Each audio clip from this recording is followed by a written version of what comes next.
Lá pelo meio de 22, diferentes meios de comunicação começaram a relatar uma descoberta alarmante. O Auxílio Brasil de Bolsonaro, que teria vindo para substituir o Bolsa Família do PT, havia alcançado em diversas localidades do país um número maior de beneficiários que de pessoas com carteira de trabalho assinada. Por mais incrível que pareça, sim, era essa a realidade. Hoje, vamos falar de políticas de assistência social e a necessidade de que elas sejam muito, mas muito bem pensadas. Eu sou Pedro Rodrigues, sejam bem-vindos ao Manual do Brasil.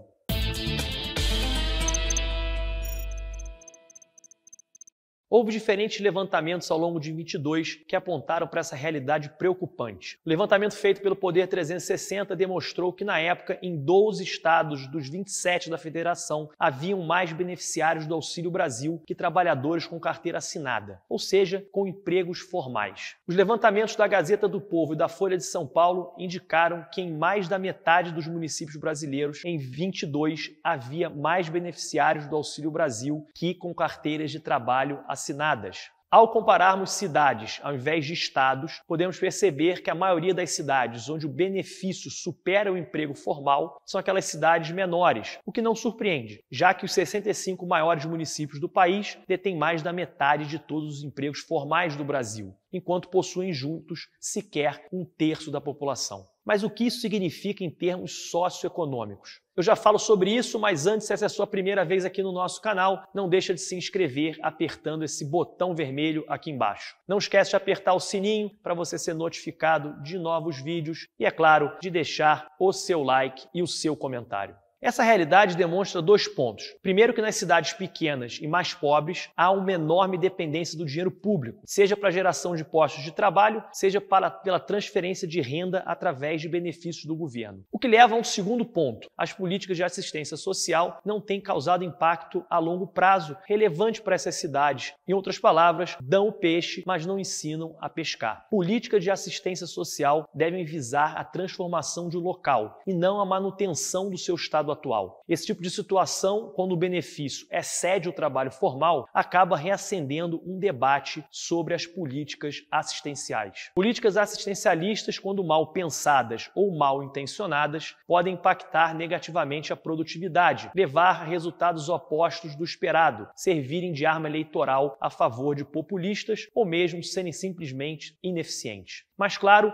eu não estou dizendo que não se deva haver políticas sociais ou assistenciais. Onde há pobreza e desigualdade, políticas de assistência social devem estar sempre presentes. E venhamos e convenhamos, o Brasil é pobre e é desigual. Agora, a urgência de tratar a pobreza e a desigualdade não deve ser desculpa para políticas mal pensadas, programadas ou oportunistas. Nesse sentido, sim, apesar do Bolsa Família também ter seus defeitos, ele até que é melhor do que o Auxílio Brasil, ou pelo menos pior. Eu digo isso porque o Bolsa Família, primeiro, era mais rigoroso no uso do cadastro único, que é a base de dados utilizada para pagamento de benefícios como o Bolsa Família e depois o Auxílio Brasil. Mais rigoroso, mas talvez não rigoroso o suficiente, já que também apresentava casos de beneficiários recebendo dinheiro indevidamente. Mas nada como o Auxílio Brasil. Pelo menos 1,5 milhão de pessoas que recebiam o auxílio recebiam indevidamente, seja por contarem com uma renda acima do permitido, seja por acumularem vários benefícios por família. E esse número pode ser bem maior e chegar talvez a 2,5 milhões de pessoas. Em segundo lugar, o Bolsa Família trazia algo que o Auxílio Brasil não trazia: condições para receber o benefício. Para continuar recebendo o Bolsa Família, era necessário que as famílias comprovassem, por exemplo, a frequência escolar de jovens e crianças, o acompanhamento pré-natal de gestantes e manter atualizado o caderno de vacinação. Esses condicionantes são até mais relevantes a longo prazo para o impacto de um benefício que o dinheiro dado diretamente para essas famílias.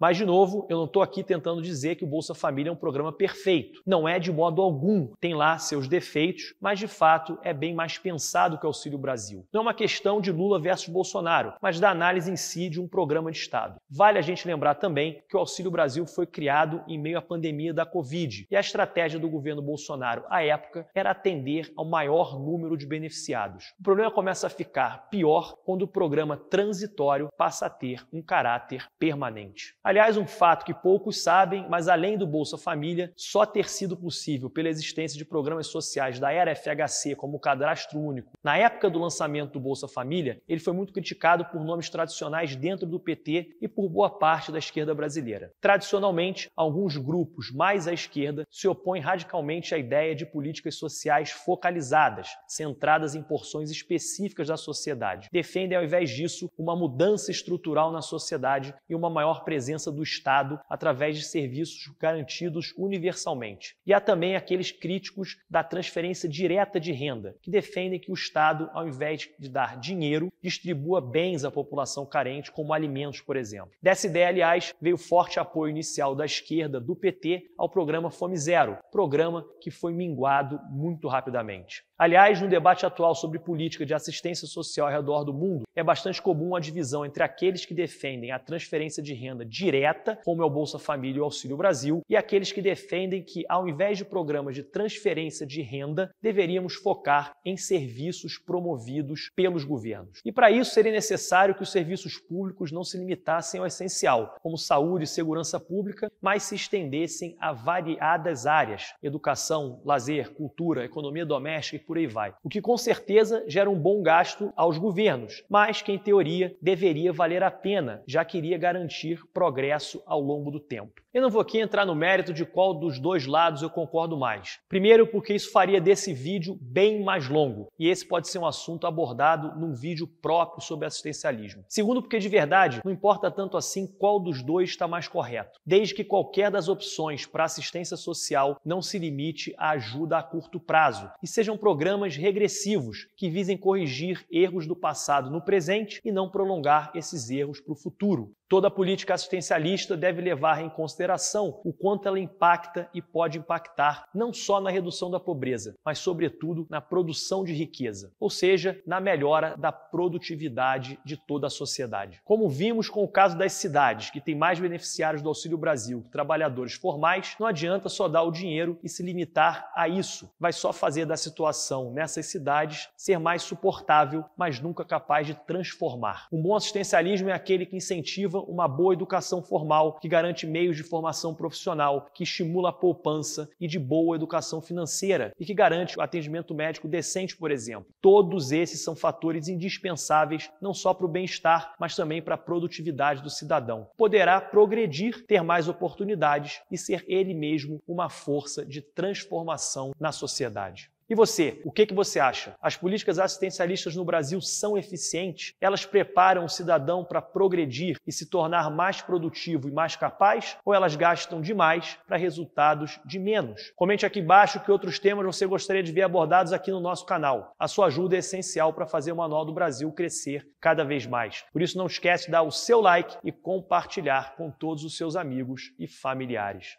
Valeu e até o próximo vídeo.